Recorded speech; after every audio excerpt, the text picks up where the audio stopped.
जीता हुआ मुकुट सिर में रख लिया तो कलयुग चढ़ गया। तो जानते हो, परीक्षित ने प्यासा होकर एक मुनि के यहां गया तो पहले क्या बोला? मैं राजा परीक्षित हूं, मतलब कलयुग में सबसे पहले मेरा मैं, मेरा ईगो। अब आप विचार कर लो, हर आदमी अपने मैं में अकड़ा है, मैं ये हूं, अरे महाराज मैं ये हूं। अरे भैया तू ये है तो हम क्या करें, क्या करें? तुम हो तो बने रहो, हमें क्या परेशानी है, मैं ये हूं। ये कलयुग में पहला लक्षण है ईगो। दूसरा, आपका आश्रम मेरे राज्य की सीमा में है। ध्यान देना, कलयुग का दूसरा लक्षण, दूसरा ही लक्षण सीधे सीधे है क्या? मेरा अधिकार, मेरा अधिकार, मेरा अधिकार। ये मेरा अधिकार है। आज सभी अधिकार के लिए लड़ रहे हैं कि नहीं लड़ रहे हैं? हमारा अधिकार, हमें समानता चाहिए, हमें अधिकार चाहिए, हमें भी अधिकार चाहिए, हैं? सब अधिकार के लिए। कोई आम का पेड़ कभी नहीं कहता नहीं मुझे तो पीपल होना है, बबूल नहीं कहता नहीं मुझे तो जामुन का पेड़ होना है, इसीलिए मस्त है। लेकिन यहां कोई अपने जो होने में राजी नहीं है। मजे की बात यह है कि मौज तभी है जब तुम जो हो वही रहो, उसी में मौज है। लेकिन ना, तुम वहां बैठे हो नहीं, अब तुम कह दो हमें अधिकार चाहिए, हम भी व्यास गादी में बैठेंगे, तो प्रवचन हो जाएगा। बोलो, तुम सब कह दो हम भी व्यास गादी में बैठेंगे, आए बैठ गए बड़े ऊंचा ऊपर से बैठ के और बोलने लगे, एक मंच उसके ऊपर और मंच, देखो कैसे अकड़े बैठे हैं, ये प्रजातंत्र के विरुद्ध है, समानता के विरुद्ध है, हम भी वहां बैठेंगे। तो आओ बैठ जाओ, कितने लोग आ जाओ, काम चलेगा? नहीं चलेगा। ध्यान देना। लेकिन है कलयुग में हर आदमी, ये तो मैंने व्यंग कर दिया, हर आदमी अधिकार, मेरा अधिकार।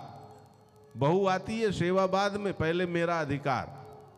और कई कई माताएं मूर्ख होती हैं, अपनी बेटियों को सिखा देती हैं अपने अधिकार पर हमेशा ध्यान रखना। बेटियों को ऐसा मत सिखाओ, उन्हें सिखाओ अपने कर्तव्य पर ध्यान रखना। और याद रखना, जो कर्तव्य पर ध्यान रखेगा, कर्तव्य बिना अधिकार के संभव ही नहीं होते। लेकिन कर्तव्य से जो अधिकार आता है वो जिंदा होता है, आनंदपूर्ण होता है, मंगलकारी होता है। और जो अधिकार से कर्तव्य की तरफ जाता है वह कई बार चूकता है, गिरता है, टूटता है। ध्यान देना। लेकिन कलयुग का लक्षण है पहले अधिकार। परीक्षित कहता है मेरे अधिकार में तुम्हारा आश्रम है। अब कलयुग का तीसरा लक्षण क्या है? मेरा अधिकार और तुम्हारा कर्तव्य। याद रखो, जबकि अधिकार और कर्तव्य दोनों ही एक सिक्के के दो पहलू हैं। मेरा अधिकार और मेरा कर्तव्य। अब मैं यहां बैठा हूं, मैं यहां बैठा हूं, चलो मैं महामंडलेश्वर हूं भाई एक अखाड़े का, तो आपने मुझे यहां बिठा दिया। अब यहां बिठा दिया, चलो महामंडलेश्वर होने के नाते तो फिर मेरा कर्तव्य है कि नहीं कि तो मैं तुम्हें ज्ञान बताऊं, मैं तुम्हें शास्त्रों का परिचय दूं, है ना? ये दोनों एक सिक्के के दो पहलू हैं। लेकिन कलयुग में क्या है? मेरा अधिकार और तुम्हारा कर्तव्य। परीक्षित कहता है मेरे अधिकार में तुम्हारा राज्य है और तुम्हारा कर्तव्य है कि तुम मेरी आओ भगत करो। और कलयुग का चौथा लक्षण अविश्वास, निगेटिविटी। वो समाधि नहीं खुली, देखो ढोंग कर रहा है, ये स्पष्ट है। ये कलयुग का असर है महाराज कि तुम अधिकार शब्द सुनते ही चौंक जाते हो, अरे हमारा अधिकार।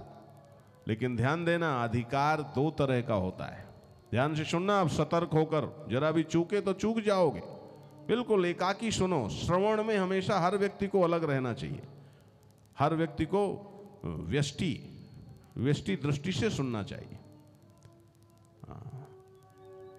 अधिकार दो तरह का होता है, एक होता है योग्यता परक और एक होता है स्वत्व परक। ध्यान से सुनना। एक आदमी ने कार खरीदी, कार का पैसा चुकाया, कार का बिल लिया, कार उसके नाम रजिस्टर्ड हुई, तो उस व्यक्ति का उस कार में स्वत्व परक अधिकार है। ध्यान देना। लेकिन कार किस काम आती है? अभी 2 दिन में जो लेट हुआ था कार के कारण, अब कार तो खड़ी है लेकिन मुझे चलाना नहीं आता। यदि मुझे चलाना आता होता तो मैं यहां आ जाता। ध्यान देना। तो कार पर एक तो अधिकार है स्वत्व परक। स्वत्व परक माने मालिकाना हक। तो मालिकाना हक तो उसका है जिसने कार का पैसा दिया है। लेकिन कार किस काम आती है बोलो? कार आती है चलने के। तो कार को चलाना पड़ेगा कि नहीं चलाना पड़ेगा? बोलो, कार को चलाना पड़ेगा। तो कार को जो चलाना जानता हो उसका उस कार में योग्यता परक अधिकार है। बात समझ में आ गई कि नहीं आ गई? उसमें योग्यता परक अधिकार है। और याद रखना, श्री कृष्ण श्री कृष्ण श्री कृष्ण एकदम दो टूक बात करते हैं। स्वत्व परक अधिकार उतना कीमती नहीं है जितना योग्यता परक अधिकार कीमती है। बड़ी सीधी सी बात है। आप कई बार गाड़ी लाए कि कितने की गाड़ी है, बस एक लाए गाड़ी में, बोले महाराज इसमें बैठ जाओ बैठ जाओ, हम लाए हैं। कितने की लाए हो? अरे महाराज ये तो 85 लाख की है। अरे 85 लाख की गाड़ी है, झंझट खामखा। मैंने कहा था इसमें तो पेट्रोल तो नहीं पड़ता होगा। बोले पेट्रोल तो पड़ता है। मैंने कहा फिर क्या 85 लाख खर्चा किए यार।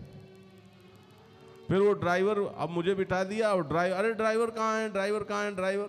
अब ड्राइवर आया, ड्राइवर बैठा है। अब हमारे बगल में कौन बैठा? ड्राइवर। 85 लाख खर्च किए सेठ ने, और गाड़ी को चलाने का मजा कौन ले रहा है? ड्राइवर। ध्यान देना है।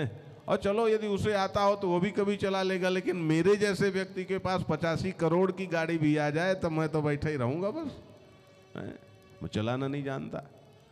तो गाड़ी में